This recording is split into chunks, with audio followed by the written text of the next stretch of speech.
नाज़रीन, मीरपुर ख़ास वेझो शाहज़ोर ऐं मोटरसाइकिल जे टक्कर में 2 ॼणा फ़ौत थी विया आहिनि। इन हवाले सां वधीक अपडेट करण लाइ असां लाइन ते मौजूद आहे सिद्दीक़ सागर।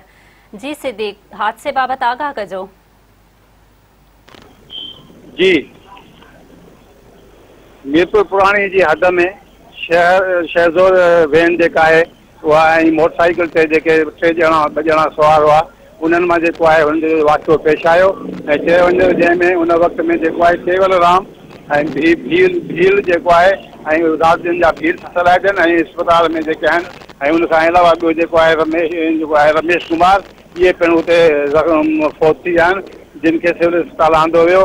जॾहिं त हीअ ख़बर पई आहे त हीअ पंहिंजे ॻोठु दर्शन जो ॻोठु आहे होॾां वञी रहियो आहे त हीअ वाक़ियो पेश आयो, जंहिंमें हिकिड़ो जेको मौक़े ते फ़ौत थियो हो, जंहिंखे ॿियो जेको फ़ौती जेको वञी रहियो हो हैदराबाद रेफर कयो वियो त उहो रस्ते में हुन दमधणी हवाले कयो ऐं उन खां पोइ जेको पोस्टमार्टम खां पोइ लाश वारसनि जे हवाले कयो विया आहिनि।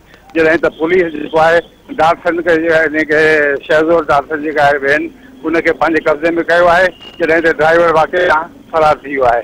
जी सिद्दीक़, जी महिरबानी।